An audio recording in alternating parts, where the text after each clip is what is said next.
Olá a todos e todas, estamos juntos mais uma vez para o nosso programa Curiosidades Bíblicas e História do Cristianismo. Este é um programa realizado pela Faculdade Teológica Sul-Americana e nós estamos revendo aí toda essa história desde os princípios aí da Igreja Primitiva. Já temos vários programas gravados e eu queria sugerir que você, num momento de folga aí, de tranquilidade, pudesse ver ou rever estes programas. O programa passado nós falamos sobre a vida do apóstolo Paulo e foi um programa bastante intenso e que gerou muitas perguntas. E mais uma vez estou aqui com o professor Wander de Lara Proença, professor da faculdade desde o princípio, desde o comecinho dela, e ele está conosco mais uma vez. Prazer, Wander, estarmos juntos mais uma vez. Legal, assim, prazer estar aqui, né, do seu lado, trocando ideias aí sobre o passado. Esse passado que fascina, né? É fascinante. Que desperta em nós tanto interesse, tanta curiosidade. E como você bem mencionou, foi impressionante a repercussão do último programa. Muitas mensagens, perguntas que chegaram, inclusive nós vamos reservar agora um bloco inteiro do programa justamente para responder essas perguntas, curiosidades que chegaram daqueles que têm nos acompanhado aí, o que é muito legal, que né, é o nosso objetivo, de fato, né?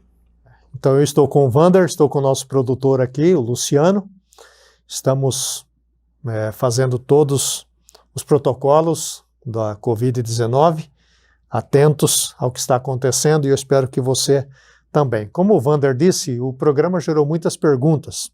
Então ainda dá tempo de você mandar o link desse programa para algumas pessoas, amigos, pastores, líderes da igreja, porque vai ser um programa fascinante.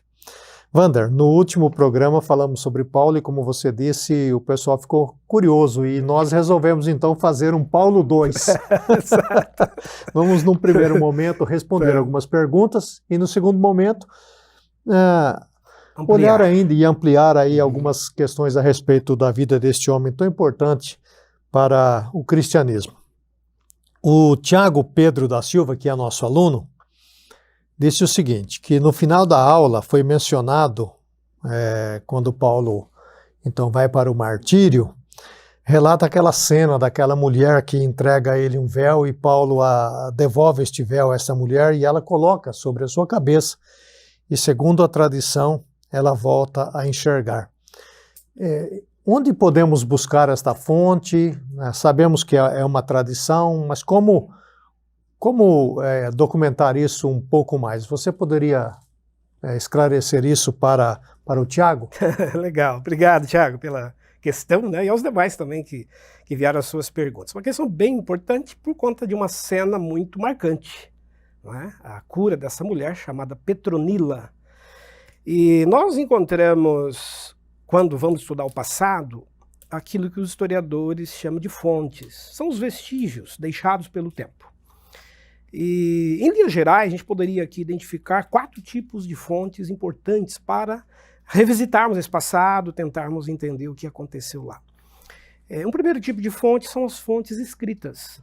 Claro, os relatos do Novo Testamento, a literatura do Novo Testamento e também a literatura não canonizada, uma série de escritos que não fazem parte da chamada Bíblia cristã, mas que existiram, né, e circularam nas comunidades antigas. Aliás, nós vamos fazer até um programa mais adiante aí sobre a formação do cânon.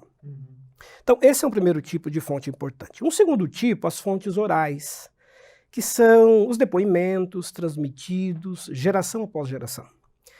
Isso vem da cultura judaica, né? Os hebreus guardavam na memória o seu passado, transmitiam os filhos passavam isso para frente. Então, o cristianismo antigo, também por ser um movimento religioso que é bastante apegado à oralidade. O berço é no judaísmo, né? Exatamente. E também os escritos eram muito caros, assim. Papiro, pergaminho, são materiais sofisticados e caríssimos. Então, para você fazer uma cópia, escrever algo, era muito oneroso. Então, uma das formas era preservar o ensinamento pela oralidade. E muitas coisas e muitos relatos chegaram até nós, né, transpuseram o tempo e chegaram até nós por meio dessa tradição oral. Um terceiro tipo de fonte são as fontes materiais. que são aqueles objetos encontrados do passado. E aí entra a arqueologia, que é uma ciência que estuda o passado e que vai em busca desses artefatos, né, desses objetos. Uma pintura, um objeto utilizado pela igreja, né, um elemento simbólico que foi encontrado. Por exemplo, os famosos cemitérios, as catacumbas cristãs, onde os cristãos se reuniam para fazer, né, seus cultos, suas reuniões, foram lugares de inscrições, de pinturas, de muitas mensagens que foram preservadas ali, que agora os pesquisadores vão lá. E até hoje ainda estão descobrindo coisas. Estão descobrindo. É uma constante descoberta, né? O século XX, por exemplo, revelou os manuscritos do Mar Morto, que nós já estudamos aqui em programas anteriores, né? O achado arqueológico lá de 1947, revelando coisas impressionantes sobre o cristianismo primitivo, o judaísmo. O próprio Evangelho de Tomé, encontrado no Egito em 1945, enfim. Então, permanentemente aparecem vestígios desse passado. E cada vez que isso acontece, os historiadores, os pesquisadores das ciências que estudam o passado vão, então, tentar juntar mais uma peça nesse mosaico. Traz mais luz ao passado, né? Exatamente. E, por fim, um último tipo de fonte importante vem dos escritos de Eusébio. Eusébio de Cesareia, que foi um autor do século IV, que escreveu a chamada Primeira História Eclesiástica. Tem um livro, inclusive, com esse nome, História Eclesiástica. Eusébio fez muitas pesquisas numa biblioteca famosa que existia em Cesareia, na região marítima da Palestina, uma biblioteca com 30 mil, né, registros, manuscritos, documentos. E o que Eusébio fez de importante? Ele compilou, né, ele pesquisou cartas, pequenos registros, materiais que os cristãos primitivos utilizavam. Ele coletou também alguns depoimentos, ele ouviu pessoas, e ele sintetizou isso nesse livro, História Eclesiástica. Então eu recomendaria aí ao Tiago, né, para tentar ampliar um pouquinho a sua pesquisa sobre esse assunto, pesquisar Eusébio de Cesareia, é um autor disponível, está na internet, a gente tem isso também em língua portuguesa. Claro, Eusébio às vezes recebe uma certa crítica porque ele escreve fazendo apologia, ele defende o cristianismo, ele defende a religião porque ele era cristão. Ele era bispo, inclusive, né? Mas a importância dele é enorme para a história, porque ele esteve muito perto dos objetos, ele esteve em lugares e fez um trabalho de coleta, né, de campo muito impressionante. Depois, quando vieram as perseguições, territórios cristãos foram tomados por muçulmanos, esses objetos foram, né, preservados em muitos lugares por conta também desse trabalho de Eusébio, porque se sabia onde é que estavam esses objetos. Então, encerrando aí a resposta ao Tiago, essa cena, por exemplo, da mulher que é curada no momento do martírio de Paulo, ela foi retratada numa pintura do século IV. Foi encontrada uma pintura do século IV, mostrando em etapas a figura de Petronila, né, se aproximando de Paulo, entregando a ele o véu, e em seguida Paulo agradece, devolve o véu para ela, ela coloca sobre os olhos e passa a enxergar. Né? Essa peça, né, é um afresco, é um tipo de pintura que hoje está guardado no Museu do Vaticano. Então é uma preciosidade do século IV que retrata então essa cena que nós acabamos de citar aí. Wander, outra curiosidade a respeito de Paulo, porque ele não fala nada sobre isso, ou pelo menos não dá indícios, né? A gente sabe um pouco da família dele, nós já citamos isso no programa anterior, mas era a respeito dele mesmo, da sua família. Ele era casado, ele constituiu família. O que nós podemos dizer sobre isso? Sim. Muito já se especulou sobre isso, se Paulo era viúvo, né, era separado, né, que a mulher o abandonou depois que ele se converteu, enfim, há uma série de debates sobre isso. Mas, assim, em linhas gerais, as hipóteses mais aceitas é que Paulo fosse realmente solteiro. Vamos recordar que aos 18 anos ele deixa Tarsis, vai para Jerusalém estudar, como a gente viu nos programas anteriores. Ele morava com a sua irmã, que era casada e residia em Jerusalém, ele era um estudante. Aos 28 anos ele se converte. E aí vai ter aquele período, né, de 13 ou 14 anos de preparação até iniciar a sua vida religiosa e missionária.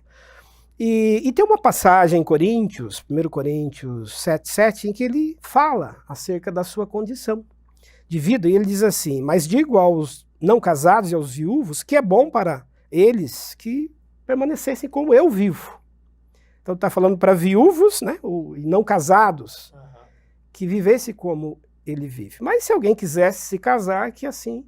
né, Vivesse sozinho. Né? Vivesse sozinho. E um detalhe interessante nesse texto. Paulo menciona aí a ideia de celibato como um dom. Ele usa a palavra dom, inclusive. Nem todos têm esse dom. Então, no cristianismo antigo, a ideia de celibato passa também por essa ideia do chamado religioso, da vocação religiosa. Os essênios faziam isso lá no deserto. Os profetas essênios, como foi o caso de João Batista, eles não se casavam. Jesus também não se casou, né? E Paulo parece seguir essa mesma tradição e vocação. Não se casar como uma forma de se dedicar exclusivamente ao ministério da pregação. E ele se dedicou, né? Totalmente. Como a gente... E seria muito difícil também, né? Ter família, se casar, né? Muito difícil. Do jeito Imagine, que o homem né? viajava, né? Ele foi preso de 5 a 7 vezes, não parava, né? Então, com esposa, né? Filho, seria muito complicado. Muito difícil, muito difícil. Wander, tem um episódio no Novo Testamento em relação a Paulo que depende do ponto de vista, né, se chega a uma conclusão ou a outra conclusão. Então o Elias Bispo, que escreveu bastante para nós, viu, Elias, se você estiver vendo novamente aí o programa, né, estivemos atentos às suas perguntas e colocações. O Elias Bispo e o Eliezer Costa pedem que você fale um pouco sobre ainda esse desentendimento, né? Foi muito sério esta separação, eles voltaram a se ver, reataram a amizade, ou nunca mais se encontraram, porque tem uma pessoa em comum entre eles, que é o João Marcos, né? Então, fale um pouco sobre esse episódio, Wander. Entre Paulo e Barnabé. Paulo e Barnabé. Isso. Tá legal, uma boa questão aí, obrigado pelas questões.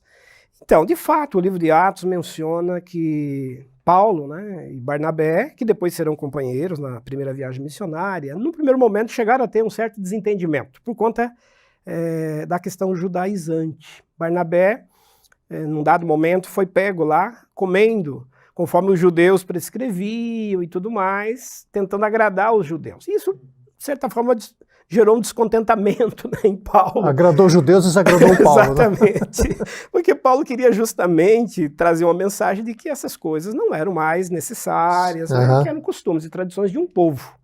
E quando isso fosse levado, o evangelho fosse levado para outras nações, isso não seria necessário. Enfim, então houve um certo desentendimento ali. Mas logo passou, tanto é que Barnabé vai ser o responsável por chamar a Paulo para fazer a primeira viagem missionária.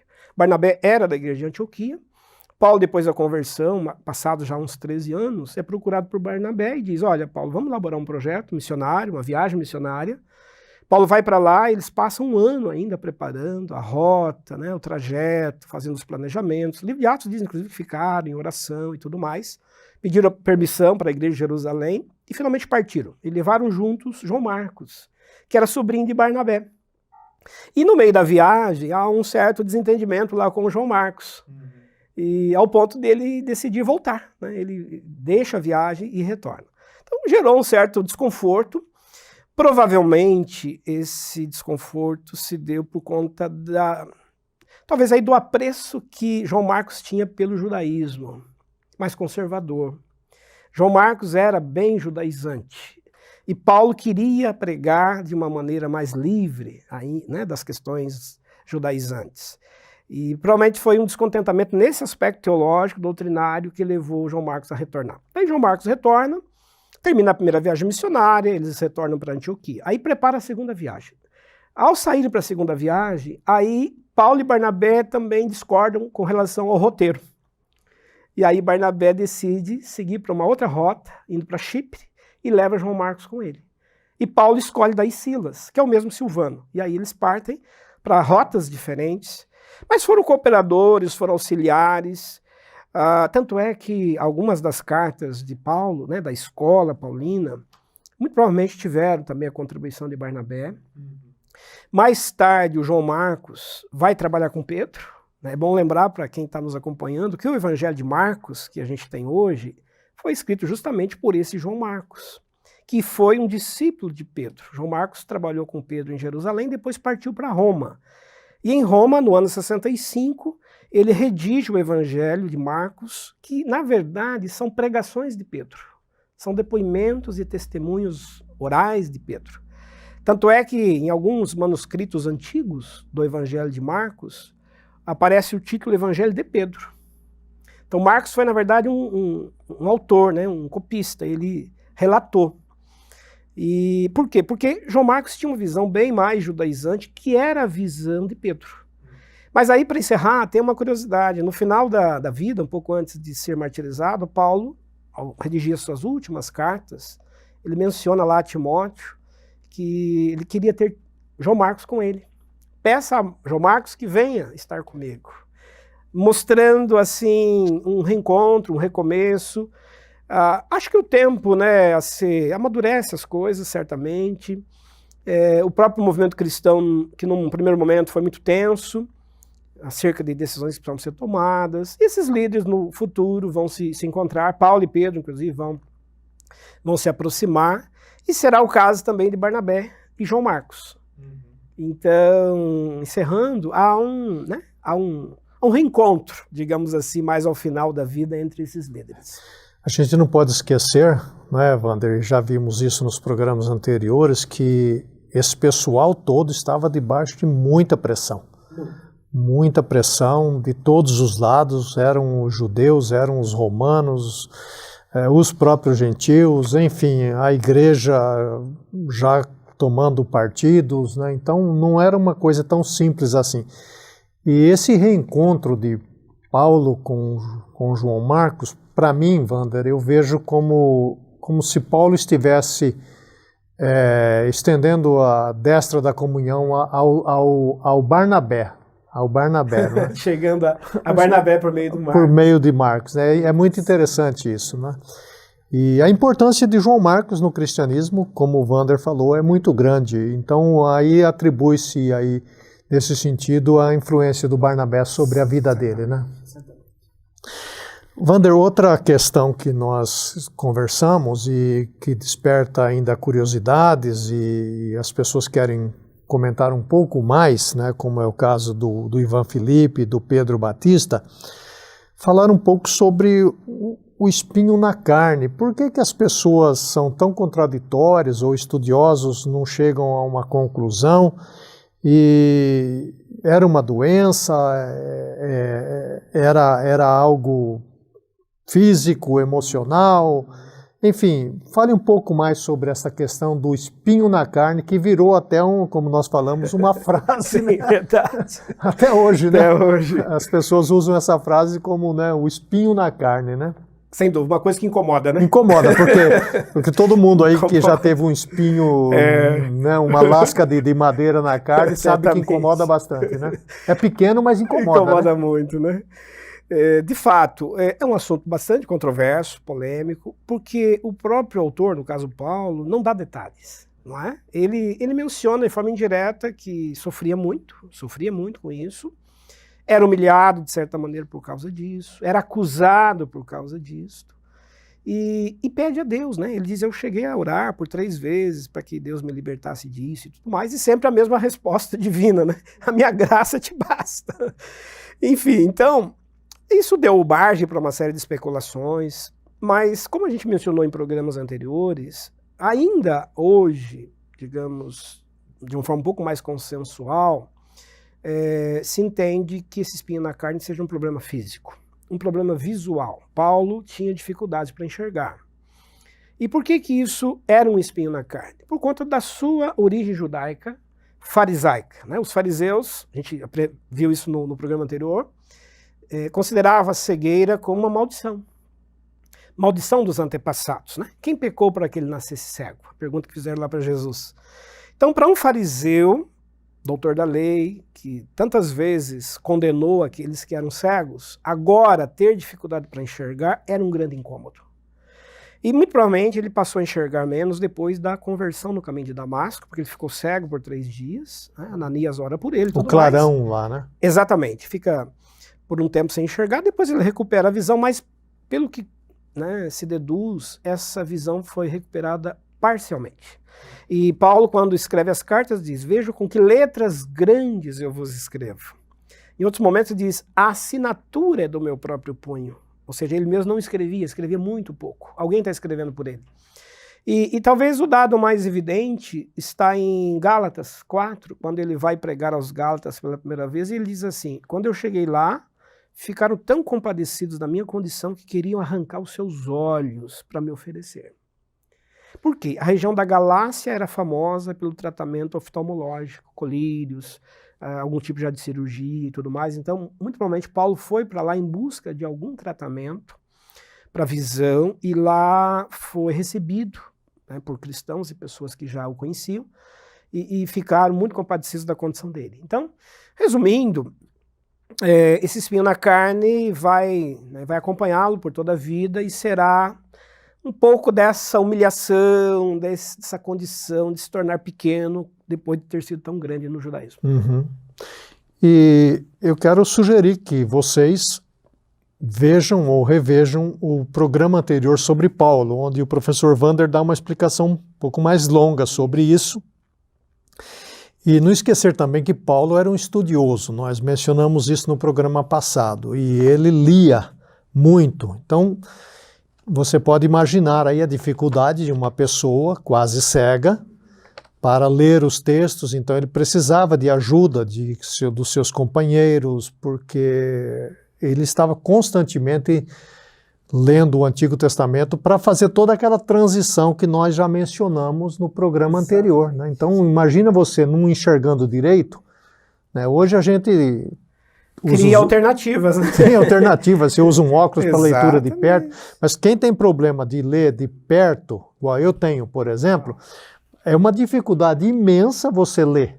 Para leitura e para escrita. Leitura e escrita, então a gente pode transportar isso para Paulo, a dificuldade que ele tinha de ler e de escrever, não é? E ele precisava disso. Muito, ele dependia disso, né? Dependia disso. Wander, outra questão que nos chegou, e nós já falamos um pouco sobre ela, você mencionou, do Pedro Batista, que Paulo escreve 13 cartas no Novo Testamento, né? Algumas longas, outras menores, e existe a possibilidade dele ter escrito, por exemplo, cartas que não estão aqui na Bíblia, no Novo Testamento, ou até mesmo a carta aos Hebreus, tem algum indício que ele tenha outros escritos? Ok. Como a gente viu também, né, no programa anterior, Paulo é o principal autor do Novo Testamento. É quem mais escreveu, né, escreveu 13 cartas. E, além destas, muito provavelmente Hebreus seja da escola paulina. Provavelmente não foi Paulo propriamente, ou não foi ele quem redigiu o texto, não é ele fisicamente ali ditando o texto, algo assim, mas foi alguém a serviço dele, amando dele. Então, há vários depoimentos de escritores antigos do século II, século III, até Lutero mais tarde também, né, já na Reforma vai opinar sobre isso, que apontam autores de Hebreus ligados a Paulo, né? Se fala em Barnabé, se fala em Priscila e Áquila, Apolo. E então é alguém que está preservando o pensamento paulino, a teologia paulina e escrevendo aos Hebreus. Afora isto, há menção, por exemplo, aos Colossenses, quando Paulo manda uma carta aos Colossenses, de que ele também mandou, ao mesmo tempo, uma carta à igreja de Laodiceia. E ele diz aos Colossenses, eu quero que vocês leiam esta carta, depois enviem essa carta para... As cartas circulavam, né? Circulavam. Uma comunidade lia e, em seguida, mandava para outra, elas liam também, às vezes faziam uma cópia, quando possível. Então, Paulo mesmo recomenda que a carta de Colossenses fosse lida pela igreja de Laodiceia e que a carta da igreja de Laodiceia fosse lida pelos colossenses. E essa carta de Laodiceia nós não temos, né? Ela possivelmente se perdeu. E como é que se perdeu? E talvez outras cartas paulinas, da escola paulina, tenham desaparecido. Na época das perseguições. Nós vamos ter um período aí do século II ao século, né, final do século III, de perseguições muito duras ao cristianismo. Em alguns Será lugares. o nosso próximo programa. Exatamente, vamos entrar nisto. E essa literatura que circulava nas igrejas, cartas, cópias, acabavam sendo capturadas, recolhidas pelas autoridades romanas e aí eram queimadas. Ou até mesmo, quem sabe, alguém escondia, depois era preso e ninguém sabia onde foi escondido isso. Aconteceu muito isso. em época de perseguição, para não se perder o texto, se escondia em algum lugar, numa caverna, num cemitério. O próprio Evangelho de Tomé, né, encontrado em 1945, né, ficou durante tanto tempo aí escondido. Então, resumindo, é muito provável que Paulo redigiu outras cartas, a escola paulina tenha produzido outros textos e que acabaram não sendo levados, né, esses textos ao cânon na hora da finalização do Novo Testamento, porque não se teve acesso, se perdeu, né, não se encontrou. Então, assim, resumidamente, o Novo Testamento contém 27 livros, mas certamente teriam existido outros, mais que e não a carta chegaram aos até nós. Hebreus é uma possibilidade, né? Possibilidade, talvez aí chegaríamos a 14 cartas que a pessoa paulinas. que escreveu conhece muito o Antigo Testamento, Muito. que era o caso de Paulo. Que é o né? caso de Paulo, e faz a transposição teológica do Antigo para o Novo. E, né, e aí Paulo teria exatamente essa visão teológica que está contida em Hebreus, apesar do estilo de Hebreus fugir um pouquinho do estilo paulino, mas é teologicamente uma carta derivada do pensamento paulino. Por isso, inclusive se diz geralmente que Paulo é autor de 14 livros do Novo Testamento, né? Mas enfim, uma coisa que eu costumo dizer sempre aos nossos alunos, os estudantes, né? E aí eu cito a frase de Karl Barth, que é um dos maiores teólogos aí, né, do século XX. Karl Barth diz assim: se todas as outras cartas e livros tivessem se perdido e sobrado apenas Romanos, já seria suficiente. Era suficiente, né? Karl Barth diz: só Romanos contém tudo, não precisa E ele escreveu de mais nada, né? um dos mais famosos comentários de Romanos, Exatamente. né? Karl Barth, Exatamente. né? Então, além de Romanos, nós temos mais 26, né? Então, já é uma preciosidade ter chegado até nós essa quantidade de material. E, como a gente mencionou também, a Escola Paulina tem um papel muito importante aí, porque foi ela que ajudou a preservar os escritos. Reunir, fazer cópias, fazer circular esse material paulino, né? Exatamente. Wander, o Josias Proença é um nome importante, hein? É um nome importante na história, né? Na história moderna, né? Certo. Ele é o quê? Primo seu? É meu tio. Seu tio. É meu tio. A família é grande, viu? A família é grande. A família é grande e aumenta a audiência do programa, né? Isso é bom, né? Então nós vamos aqui contemplar porque é tio, né? Não podemos não deixar tem como passar, não responder, né? Então aí o tio Josias, ele perguntou o seguinte, perguntou e pede que você fale um pouco sobre a prisão de Paulo, ou as prisões de Paulo, e a importância dessas prisões na missão da igreja, o que elas contribuíram afinal, né? Porque ele menciona várias vezes, né, nas suas prisões, e ele está preso por causa do Evangelho. Né? Sem dúvida, é um capítulo bem importante da história da vida de Paulo. Paulo vai ficar preso a duas grandes prisões pelas quais ele passa, né? A primeira em Cesareia, do ano 58 ao ano 60, por acusação dos judeus, ficou preso lá e tudo mais. Cesareia era uma cidade importante, né? Portuária, muito importante, portuária, construída por Herodes, o Grande, que se tornou uma espécie de capital política, em homenagem a César, na região marítima da Palestina, dentro do território da Palestina. E ali os romanos mais tarde estabeleceram a sua base também administrativa. E foi lá que Paulo, inclusive, foi julgado, aí apelou para César e partiu para Roma, né? Então ele fica de 58 a 60, e no ano 60 ele apela a César e vai para Roma, e fica de 60 a 62 em Roma, numa prisão domiciliar. Então são 4 anos seguidos, né, consecutivos da prisão de Paulo, mas há outras prisões menores, mais rápidas, enfim. Em que sentido essas prisões são importantes? Em primeiro lugar, porque Paulo, ao passar por isso, ele também se identifica muito com a própria mensagem do Evangelho, do preço a ser pago para esse Evangelho ser levado adiante. A prisão dele é um testemunho que fortalece quem está solto, está livre. Puxa vida, ele está disposto a abrir mão de tudo que possuía. Paulo era, né, seria um doutor da lei, seria um membro do Sinédrio, seria uma pessoa importante, de uma carreira vencedor, e agora está preso, humilhado, junto com pessoas violentas. Então, alguém passar por essa situação e por essa condição, só pelo seu gesto de fidelidade já transmite, né, uma mensagem a quem está do lado de fora. Nunca você encontra em Paulo reclamação, lamúria e lamento pelas prisões, né? Não, não há. Ele diz que ele está cumprindo ali uma missão, um chamado. E aí entra um segundo dado que é muito importante. Quando Paulo está preso, ele faz da prisão, né, um gabinete, um lugar estratégico. Primeiro, para escrever cartas. Várias cartas de Paulo são escritas da prisão. E aí tem sempre alguém que vai ajudá-lo, tem um companheiro que vai lá para auxiliá-lo nesse trabalho. E também para testemunhar a quem estava preso. Há relatos de pessoas que estavam presas e se converteram, né? O caso de Onésimo, que a gente vai falar um pouquinho mais adiante aí no programa, que é um escravo que muito provavelmente foi parar também na prisão e conheceu Paulo e acabou se tornando cristão.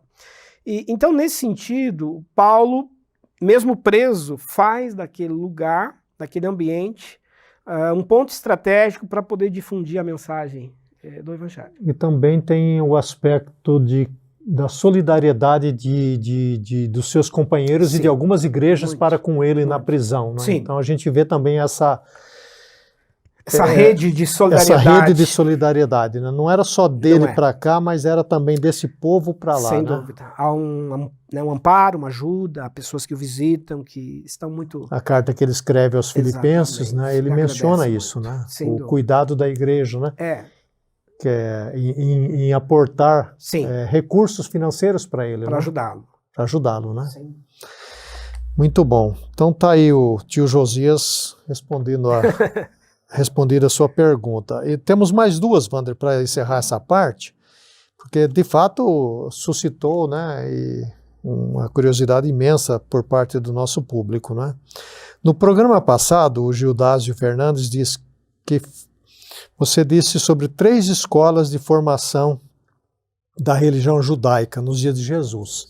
Você poderia recordar essas 3 escolas brevemente para nós, para ficar bem firmado aí?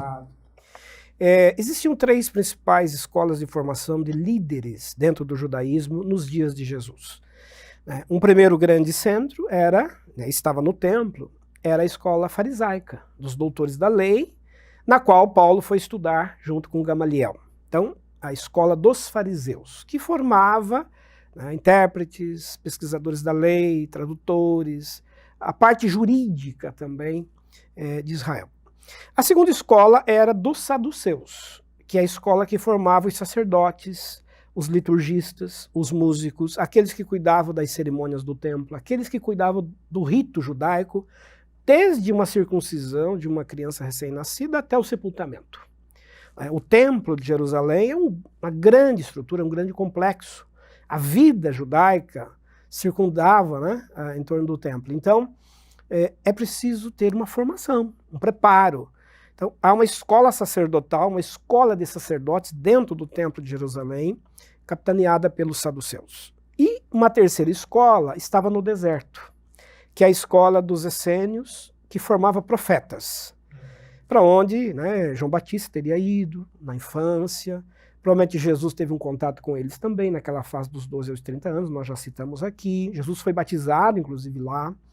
E os essênios criaram, dentro da comunidade do Mar Morto, um setor para a formação de novos profetas messiânicos que estavam anunciando o advento, a chegada do Messias. E essa escola foi muito importante porque ela foi a voz de anunciação de que o reino de Deus estava chegando. João Batista faz isso, Jesus se apresenta daí como cumprimento também dessas profecias. Então, resumindo, eram 3 principais escolas de formação nos dias de Jesus, e Jesus escolheu a escola do deserto, né? Escolheu a escola dos profetas, tanto é que ele se apresenta como profeta. Jerusalém que mata os profetas que são enviados, né? Quando ele entra em Jerusalém, ele entra como profeta. Antes da última pergunta, Wander, muita gente, ou talvez algumas pessoas que estão nos vendo, talvez nova ainda no cristianismo, ou na fé cristã, ou no conhecimento bíblico, alguns termos talvez a pessoa não entenda ou não sabe o que é. Assim, rapidamente, você mencionou judaizante. Uhum. O que é um judaizante? Tá. Vem da palavra judeu, né? De onde vem judaísmo. Judeus, uma referência a um povo hebreu, povo judeu. né, mais ligado à tribo de Judá. É o nome Judá, tribo de Judá, que é uma tribo majoritária. Vamos lembrar que Israel era formado por 12 tribos, vai se formar o Reino do Sul, com Judá e Benjamim, e as outras 10 tribos no Reino do Norte. A tribo de Judá é aquela que prevaleceu, sobreviveu aos exílios, enfim. E aí passa a se usar o nome de judeus, para identificar o povo. Judaísmo é a religião dos judeus. Judaizante é uma referência que nós usamos para identificar cristãos que conservavam práticas do judaísmo, que praticavam muitas coisas. Não tinham ainda feito aquele corte. Isso mesmo, eram cristãos, já acreditavam em Jesus como Messias, mas continuavam guardando os costumes judaicos, as tradições judaicas, praticavam circuncisão, observavam o sábado, todas as tradições e costumes dos judeus. Então, queriam impor aquilo, né? Queriam exatamente impor essa visão também aos novos convertidos, que é um dos fatores de polêmica entre Paulo e Pedro. Porque Pedro é um apóstolo, né, que tem como base de liderança Jerusalém. E em Jerusalém vai se formar o que se chama aí de uma escola teológica judaizante, uma escola cristã judaizante, que agrega Pedro, Tiago, outros líderes que têm essa visão de que você, para ser cristão, também tem que assumir uma certa identidade judaica. Daí o concílio de Jerusalém, né? Exatamente, para debater se era ou não devido. Tá aí, você leia sobre isso um pouco mais e vai ler em Atos 15 a importância desse concílio. É muito importante esse concílio para o desenvolvimento do cristianismo. Sim. Outra definição, Wander, rápida. Você mencionou o fariseu e o saduceu. Quais diferenças, assim, básicas entre os dois grupos? Tá. A palavra fariseu significa puro, né? Pureza. Aqueles que buscavam pureza, santidade, aqueles que eram separados do que eles consideravam algo pecaminoso. Então, o fariseu tem a ver com separado, puro, isolado daquilo que, né, transgride a lei, enfim. Saduceu vem da palavra Sadoc.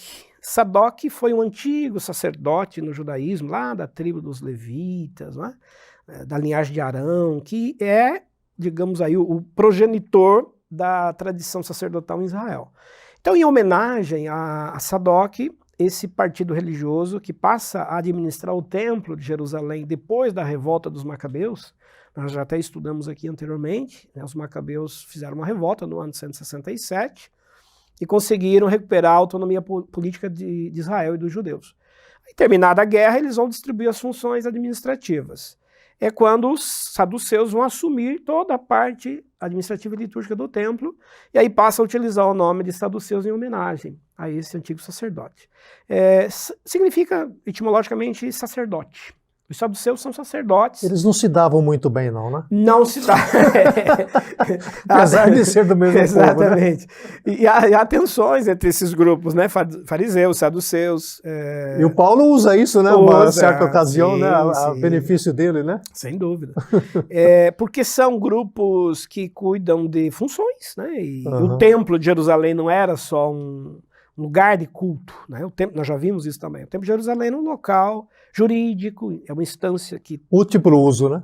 Tinha a questão econômica, a parte toda administrativa estava ali, o tesouro de Israel estava ali, funcionava como um grande banco também.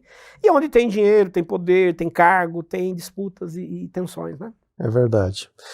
E finalmente, então, Wander, uma série de pessoas, né, fizeram uma pergunta aí para você indicar uma biografia, ou que leitura você recomenda para que as pessoas tenham aí uma visão mais abrangente de Paulo, do próprio Novo Testamento? Legal. Tem muito material hoje acessível sobre o Novo Testamento, sobre a vida de Paulo. A própria internet tem muitos artigos, tem sites muito sérios, muito interessantes para servir de pesquisa de base para estudos desse passado, também do Novo Testamento. Mas assim, em termos de bibliografia, se eu pudesse indicar dois livros bem acessíveis, um deles eu até trouxe aqui, Paulo Apóstolo de Jesus Cristo, do José Comblan, né, um belga que morreu aqui no Brasil, um biblista. Tem esse livro muito interessante, uma linguagem muito acessível. Um livro curto, né? Fácil acesso. Fácil de ser lido, pequeno. E está disponível, às vezes a gente acha até na internet, o próprio arquivo, e vai trazer toda uma visão geral, panorâmica, do que a gente vem falando também sobre Paulo. Depois tem uma obra um pouco mais densa, o Raymond Brown, que se chama Introdução ao Novo Testamento. Brown é um estudioso do Novo Testamento, o trabalho dele também está publicado em português, e é um catatal, né? Um livro dele assim, sobre o Novo Testamento, que traz todo esse mapeamento, livro por livro, do Novo Testamento, todo o contexto histórico, das cidades, de tudo que aconteceu no contexto também do mundo greco-romano. Então, 2 sugestões que ficam aí para quem queira pesquisar mais. O professor Wander mencionou, e eu queria reforçar, e eu sempre falo isso também para os nossos estudantes de primeiro ano, é importante que você tenha em mente o panorama histórico da Bíblia. Lógico que você não vai entrar em detalhes o tanto quanto o professor Wander, ou quem sabe alguns de vocês, né, venham estudar conosco e se tornaram historiador, porque o Wander, quando começou, sabia o tanto que você sabe, então, e hoje é um pós-doutor em História. Mas procure no Google, aí na internet, e digita lá, Panorama Histórico da Bíblia, tanto Antigo e Novo Testamento. São sínteses ou resumos para você estudar. Gaste aí uma semana estudando para você fechar os olhos e você visualiza toda a trajetória do povo de Deus no Antigo Testamento. Você visualiza o Novo Testamento. Então, poucas pessoas fazem isso e perdem a riqueza dos detalhes. Aí quando a pessoa vai pregar lá ou vai dar um estudo bíblico, você não sabe do que ela está falando ou que período ela está falando. Então eu sugiro que você faça isso, e esses recursos são gratuitos e estão disponíveis aí na internet. Wander, quase que gastamos o programa todo. Vai ter que fazer um programa Paulo 3 aí. Nas perguntas. mas foi muito bom e esclareceu bastante. Então vamos a algumas outras questões sobre Paulo. Diz o texto sagrado que ele realiza 3 viagens missionárias. Você mencionou a primeira aí e deu uma pincelada da segunda. Brevemente, quais viagens são essas e o que acontece nesses lugares? Tá. Legal, uma questão bem importante. O livro de Atos traz relatos dessas 3 viagens, né? Quem ainda talvez não tenha oportunidade de ler muito sobre isso, está lá em Atos. Então, resumidamente, o que acontece? Paulo se converte aos 28 anos de idade. Vai ficar por 13 ou 14 anos ainda se preparando, até que finalmente Barnabé vai procurá-lo. E Barnabé diz, olha, há um projeto da igreja de Antioquia, de fazer um trabalho missionário, de expandir o evangelho, a mensagem, para muitos lugares e cidades. E aí ele chama por Paulo. Fala, Paulo, venha estar com a gente para elaborar esse trajeto, esse projeto, enfim. E aí ele vai para lá, e vão ficar durante um ano desenhando as rotas, planejando estrategicamente as cidades que seriam alcançadas. E a igreja lá em oração e tudo mais. Depois eles pedem a aprovação da igreja de Jerusalém e finalmente eles partem para a primeira viagem missionária. Então, como a gente já citou agora há pouco, Paulo, Barnabé e o próprio João Marcos, que foi no início. O que eles fizeram de importante nessa primeira viagem missionária? Buscaram os locais onde judeus já estavam estabelecidos. A estratégia foi procurar as sinagogas. Tentar alcançar primeiramente os próprios judeus com o anúncio daquele evangelho. Mas aí eles vão ter surpresas pelo caminho, né? Porque quando chegam em muitos lugares e sinagogas, os judeus já estavam precavidos com relação a Paulo, não vão aceitá-lo em muitos lugares e sinagogas, eles vão ser até expulsos de algumas sinagogas, e aí eles vão corrigindo a rota e resolvem pregar em outras cidades, cidades portuárias, marítimas especialmente, e fazem um trabalho de anunciação muito importante. Então, eles fazem um primeiro percurso, uma primeira rota. Essa viagem vai durar aí um período um pouco mais curto, talvez 2 ou 3 anos ao todo, né? Eles partiram, depois eles voltaram, refazendo esse caminho. Daí eles voltam para Antioquia, elaboram uma segunda viagem, preparam uma segunda estratégia. E aí, quando vão iniciar a viagem, resolve dividir o grupo. Barnabé, juntamente com João Marcos, partem para a região de Chipre e outros lugares, e Paulo convida... Porque Chipre era o lugar de Barnabé. De Barnabé, né? Ele é de lá mesmo. É de lá mesmo. Da região. E aí Paulo chama por Silas, que vai ser o seu grande companheiro nessa segunda viagem. E nessa segunda viagem, eles vão atingir cidades muito estratégicas. Eles vão chegar a Atenas, que era o centro do pensamento da filosofia grega. Lá Paulo vai fazer o discurso no Areópago, né? Ele vai fazer aquele discurso que vai impactar. De lá ele parte para Corinto. Em Corinto ele chega no ano 49, 50, para fundar a igreja ali, iniciar um trabalho. E aí, quem que está chegando em Corinto no mesmo momento? Priscila e Áquila, que estão fugindo da perseguição em Roma, no ano 49. E eles chegam em Corinto, se juntam a Paulo e juntos passam a fazer o trabalho evangelizador em Corinto. E Corinto era uma cidade estratégica, porque era uma cidade portuária, é uma cidade que tem 2 grandes portos que ligavam todo o comércio entre o Oriente e o Ocidente. E ali, evangelizar, converter alguém para pregação era estratégico, porque dali a pessoa partia para o seu lugar de origem, seu país de origem, uma cidade de 400 Saía como missionário, né? Disseminava rapidamente. Então, vai ser uma grande estratégia. E foi na segunda viagem missionária também que Paulo atinge a Europa, né? Filipos vai ser uma região, a região da Macedônia. Então, na segunda viagem missionária nós temos o alcance não só da Ásia Menor, mas também agora da Europa. O evangelho começa a entrar, né, em regiões da Europa. E aí eles percorrem rotas, as estradas que cortavam Roma, são muitos quilômetros percorridos a pé nessa segunda viagem missionária. E por fim, eles daí voltam de novo para Antioquia, né, refazem lá as energias, reprogramam tudo e partem depois para a terceira viagem. Na terceira viagem, há uma estratégia paulina de fixar uma base em Éfeso. E aí ele chega até Éfeso e lá vai, né, durante 2 anos fazer pregações na escola de Tirano e finalmente eles montam a Escola Paulina de Éfeso, que nós comentamos no programa passado. Foi a cidade que ele mais permaneceu, não? Que ele mais permaneceu, né? Estima-se que Paulo tenha morado por 3 anos em Éfeso. 2 anos consecutivos e mais outros períodos, né, aí que também ele esteve lá. Então é a cidade estratégica. Por quê? Porque é uma cidade portuária, uma cidade de 500 mil habitantes à época, né, a principal cidade depois de Roma. Tinha o templo também, né? O templo de Diana, muito famoso, que atraía multidões. Havia todo um calendário religioso durante todo o ano que atraía muitas pessoas para Éfeso. Romeiros, peregrinos, gente que ia para fazer oferendas a Diana. E ali eles viram uma grande oportunidade de fazer um trabalho evangelizador. Então Paulo daí finalmente se despede da igreja de Éfeso. O projeto final dele era chegar a Roma. Ele não tinha ido ainda a Roma. Então ele começa a traçar um roteiro, sai de Éfeso, vai para Corinto. Quando ele chega em Corinto, ele passa lá para ficar lá durante 2 ou 3 meses, visitar a igreja e tudo mais, e aí ele manda uma carta aos romanos, que é a carta que a gente tem hoje aos romanos, escrito no ano 57. Então foi feita de Corinto. De Corinto, preparando a igreja de Roma de que ele estaria indo para lá. Diz, olha, eu estou mandando a primeira carta, vai chegar antes de mim aí, mas eu estou a caminho, vou chegar aí até vocês. Que era um sonho dele, né?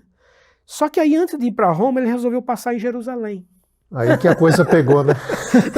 Ele falou, vou fazer, antes de ir para Roma, eu vou dar uma passadinha em Jerusalém. Visitar os amigos, né? Exatamente. Aí, quando alguém ouviu ele falar isso, veio até lá uma profecia, alguém que disse, olha, cuidado, porque Jerusalém tem armadilhas para você. Mas aí ele resolve mesmo assim partir para lá. Quando ele chega, não vai dar outra, né? Vai ser já de imediato rejeitado pelos judeus, vai ser preso, denunciado, e aí finalmente vai ser mandado para a prisão de Cesareia. Então são os judeus que o entregam aos romanos e ele fica preso por 2 anos em Cesareia, do ano 58 ao ano 60. Aí ele apela para César, como a gente já falou, daí ele parte para Roma como prisioneiro e fica do ano 60 ao ano 62 em Roma, numa prisão domiciliar. Aí ele é solto. E aí do ano 62 ao ano 67, quando ele vai ser de novo preso e martirizado por Nero, né, ele vai trabalhar por 5 anos, fazendo de novo um itinerário, revisitando as igrejas, passando pelos lugares onde ele esteve, e provavelmente esteve também na Espanha, que era um sonho dele. Ao ser solto em Roma, teria chegado até a Espanha, segundo algumas tradições antigas. Então, resumindo a vida de Paulo, Paulo tem 20 anos de ministério. Ele inicia o seu ministério na primeira viagem missionária com 42 anos de idade. E ele é martirizado aos 62 anos de idade.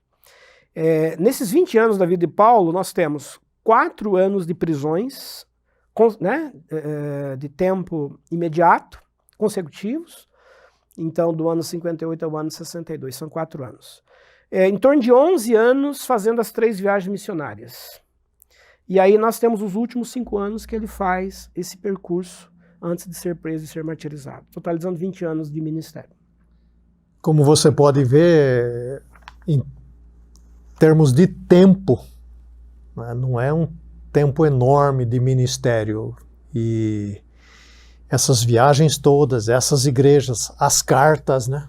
Então o homem era bastante intenso mesmo e comprometido com a causa do Evangelho. E hoje você vai sair de férias, vai visitar talvez aí, pega o seu carro, vai para o sul ou para o nordeste, vai visitar 4, 5 cidades, você gasta um tempão fazendo um roteiro. Agora você imagina isso naquele tempo, Muito, né? não. Tudo a pé, por navios. Tudo a pé, navio, sem recursos, né? Porque a igreja não tinha recursos para ficar mandando dinheiro, né? E com ameaças e perigo, né? E ameaças, perseguição, né? Ameaças. Nunca sabia prisão, o que ia encontrar, né? Nunca. É uma aventura. Era uma aventura enorme e pessoas, então, que reputavam a vida como nada, como ele mesmo escreve sobre isso, né? Você partia sem saber se voltaria. O risco era enorme de não voltar. Risco enorme. Wander, você já mencionou Corinto, né? A importância de Corinto. Tem 2 cartas, né?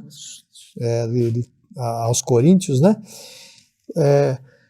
Quais temas despertam as cartas? E por que Paulo, aparentemente, né, assim, é tão duro em relação à igreja de Corinto? Como era essa igreja e por que suscita essas controvérsias? De fato, Corinto é uma cidade desafiadora. As cartas aos Coríntios são talvez aí as mais polêmicas, né, dos textos paulinos. É onde Paulo mais trava embates, exorta, não é? E por quê? Porque era uma cidade muito plural, cosmopolita, de muitas crenças, costumes, tradições. E aí talvez 2 coisas que, por conta do tempo aqui, a gente possa destacar. Uma em relação às mulheres e outra em relação à ceia em Corinto. São 2 temas nevrálgicos, né, dos escritos paulinos aos Coríntios. Em relação às mulheres, isso em razão do culto a Afrodite, que é uma divindade que existe em Corinto, muito popular, que reunia ritos sagrados com ritos de prostituição, né, chamada prostituição sagrada. E isso causava um impacto cultural local enorme. Existiam mulheres que faziam votos de dedicar um tempo da vida no altar de Afrodite, porque se acreditava que as crianças que eram geradas e concebidas nesses ritos seriam crianças sagradas, pequenos demiurgos, pequenos deuses, enfim. E essas mulheres exerciam, primeiro, uma liderança importante no culto de Afrodite. Segundo, tinha um rito de se raspar, por exemplo, todo o cabelo, né, sacerdotisa, como um voto de dedicação da vida ali, precisava raspar todo o cabelo da cabeça e tudo mais. Então, Paulo, quando recebe informações do que está acontecendo na igreja de Corinto, ele vai responder com as cartas para tentar corrigir algumas coisas que culturalmente estavam causando polêmica. As mulheres assumindo certas funções na igreja de Corinto, mas tentando provavelmente reproduzir algumas coisas da cultura, do culto de Afrodite, né? Eram antigas sacerdotisas que tinham se convertido e vindo para a igreja, e agora querem manter alguma... E esse período de transição nunca é fácil, né? Não é fácil hoje, não era fácil naquela época, né? Muito, muito complicado. E aí Paulo, então, ele é bastante duro na carta aos Coríntios em relação à mulher, então, permanecer em silêncio lá, dizer, olha, nessa comunidade aí eu quero que elas, nesse, né, contexto específico aí, elas permaneçam sem assumir a liderança. Mas vamos lembrar que a igreja em Corinto, ela está distribuída em pelo menos aí 1 ou 2 dezenas de pequenas comunidades. Não é uma única igreja. Uma igreja só, né? Tem várias. E muito provavelmente ele está resolvendo um problema local, específico ali. Então, a questão da mulher falar na igreja em Corinto tem a ver com essa questão cultural da liderança de Afrodite. E também a questão do cabelo, da mulher usar um véu, se não colocar um véu na cabeça, não, né, não pode orar, enfim. Que tem a ver com esse rito e esse costume das mulheres sacerdotisas que raspavam todo o cabelo. Aí Paulo diz, então deixa o cabelo crescer, ou então use um véu para se diferenciar e alguém não confunda o rito cristão, o culto cristão, com aquilo que está acontecendo na cidade e está causando polêmica. Ele queria tomar esse cuidado, né? Então é uma questão basicamente cultural e local. Tanto é que Paulo não fala nada disso em outras cartas. Ele, pelo contrário, teve mulheres que trabalharam com ele, foram lideranças muito importantes com ele, como a gente falou no programa passado. Em relação aos escravos, que é outro tema muito polêmico e que envolve a ceia em Corinto, havia um costume na cidade de fazerem refeições comunitárias, coletivas. As várias corporações de ofício lá, os que trabalhavam no porto, né, os estivadores, as várias entidades. Corinto era uma cidade de várias associações e agremiações profissionais, que semanalmente se reuniam para partilhar a comida e o alimento. Pois bem, a igreja em Corinto resolveu adaptar isso para a ceia cristã. E aí eles faziam a ceia em 2 momentos. Um primeiro momento que é chamado de ágape, em que todos traziam de casa uma comida, um alimento, peixes, né? Pães, outros tipos de comida. Punham sobre a mesa, todos partilhavam e comiam. Nessa primeira parte da liturgia chamada de ágape. Em seguida, depois de um tempo de pregação, cânticos, orações e tudo mais, eles faziam a chamada ceia litúrgica, que era a ceia do pão e do vinho, que é o rito, né, instituído lá por Jesus. Então eram 2 momentos, né? 2 momentos. Para o pessoal entender. Né? Exatamente. A ceia realizada em Corinto tinha 2 momentos. O ágape, a comida comunitária. Seria hoje um jantar, por exemplo, Um jantar, um almoço, um banquete, né? um jantar. Banquete. Isso que as igrejas costumam fazer, né? Isso, Um jantar isso. comunitário, um almoço comunitário. Aí depois tem o culto, né? Depois tem o culto e finalmente eles terminavam fazendo essa ceia cristã. Onde é que vai surgir o problema? O problema surge que são 2 problemas ligados a isso, na verdade. Muitos estavam chegando para a hora do ágape, da refeição, já um pouco atrasados, e quando chegavam já não tinha mais comida para todos. Outros já tinham exagerado, comido demais, bebido demais. Parece que é um problema universal, né? Né? Ainda hoje, né? Ainda hoje. Hoje né? existente.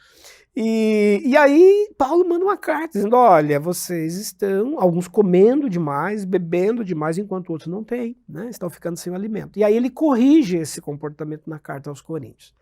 E aí vem um segundo problema. Como eles faziam esse jantar comunitário, eles convidavam gente da cidade, visitantes, pessoas que iam para o banquete, para o jantar. E que acabavam ficando também para o culto, para o rito cristão, e na hora da ceia acabavam também participando da ceia, do pão e do vinho. Aí Paulo diz, olha gente, eu sei que tem gente que está participando aí, mas não entende nada ainda do que é isso, não tem noção do que seja, então é preciso ter cuidado para não comer e não beber. Aí que vem aquela expressão de discernir, né, o corpo né? E o que significa. Então, encerrando aqui, Corinto trouxe polêmicas enormes por conta das questões culturais locais que acabaram chegando à igreja, e Paulo vai ter que mandar as cartas para resolver essa questão. Tanto é que mais tarde, lá pelo ano 100, um pouquinho depois do ano 100, a igreja resolve tomar uma decisão de não mais fazer o ágape. Acharam melhor suspender o ágape e deixar só a ceia litúrgica. Só a ceia litúrgica. Bem, você pode entender isso, até hoje é assim, né? As irmãs que polêmicas, né? A gente faz um jantar, as irmãs lá na cozinha guardam, né? Elas não trazem toda a comida lá para frente, não, porque a turma acaba com tudo, né? E você imagina, naquela época, né? O povo com fome, e comunidades cristãs não tinham tantos recursos. E tinha-se ainda a questão do senhor e do escravo lá, né? Que tinha alguns senhores que não estavam querendo se juntar aos escravos, na hora da ceia. Né? Aí ele diz assim, olha, se vocês não sentarem-se juntos à mesa, não é a ceia do Senhor que vocês estão celebrando. Não pode haver distinção entre senhor e escravo. Eu quero de novo ressaltar a importância desses detalhes para você entender o Novo Testamento. Veja bem, não é um negócio tão simples assim, né? Você fala, mas não são todos crentes. Coloque-se no dia de hoje, por exemplo, né, pobres se juntando com ricos para se sentarem e compartilharem a comida. Então, os senhores de escravos sentando na mesa com os seus escravos, né, que imagem isso iria passar para a comunidade? Então, leia mais sobre isso, se intere mais sobre isso, para você entender mais o que é que Paulo está falando, por que ele está falando. E ainda nesse sentido, Wander, de costume e contexto da época, nós temos uma cartinha pequena no Novo Testamento atribuída a Paulo, que é a carta a Filemon. E ali tem um personagem importante, que é o Onésimo. Por que essa carta e qual a importância dessa carta? Por que ela está ali, afinal? Se bem que nós vamos falar disso no cânon, né? Mas uma curiosidade, essa carta a Filemon. Sim, é um dos textos menores do Novo Testamento. Mas tem um ensinamento precioso demais, especialmente naquele contexto, porque tem a ver com a questão da escravidão. Nós já vimos em aulas anteriores que 2/3 da população romana era formada de escravos, basicamente. E o que acontece ali? Onésimo, muito provavelmente, era um escravo de Filemão, que teria fugido da casa do seu senhor, ou por alguma razão abandonou, causou algum prejuízo e foi embora. Ao fugir, ele acabou encontrando Paulo na prisão. E fugiu para muito longe, né? Estima-se aí quase 1000 quilômetros de distância onde Paulo estava preso. E ali na prisão ele conhece Paulo. Talvez Onésimo tenha sido preso e foi conhecer Paulo na prisão, não se sabe ao certo. Fato é que ele é evangelizado por Paulo, se converte à mensagem cristã. E aí Paulo resolve devolvê-lo para Filemão, seu antigo senhor. Ele diz, olha, aí eu estou mandando aí o Onésimo, mas vai junto com ele uma pequena carta, vai junto com ele um pequeno bilhete.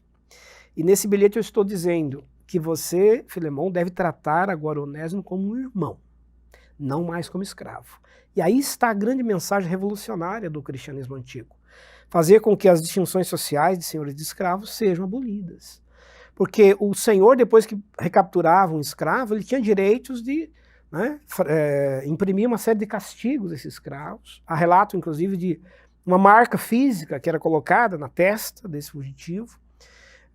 Mas aí Paulo diz, agora Onésimo é nosso irmão, ele vai ser tratado como irmão nosso. Então essa é a grande mensagem do cristianismo que Paulo prega e que está presente na carta a Filemão, nessa carta pequena.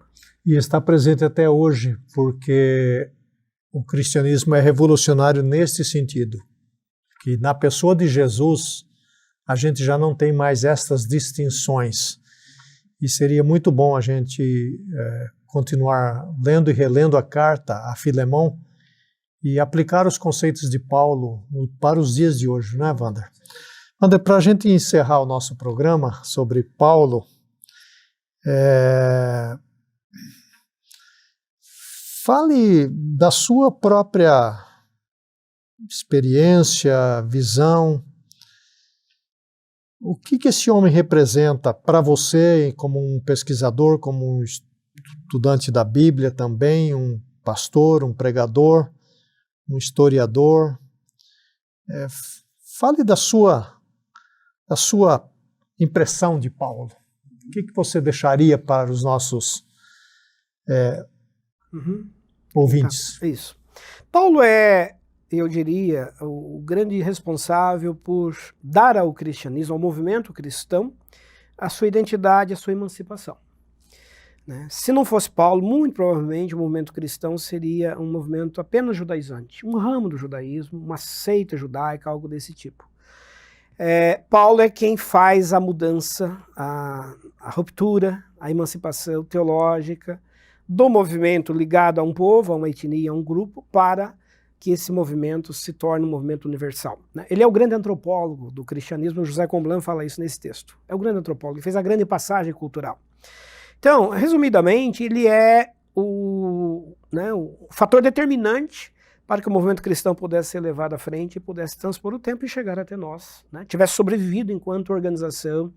Tanto é que Paulo vai ser responsável pelas próprias perseguições que depois os romanos vão fazer ao cristianismo. Por quê? Porque os romanos começaram a ver que aquele movimento era um movimento revolucionário, perigoso, porque estava mexendo exatamente nos valores daquela sociedade, como você bem colocou. Obrigado, Wander, mais uma vez. E fica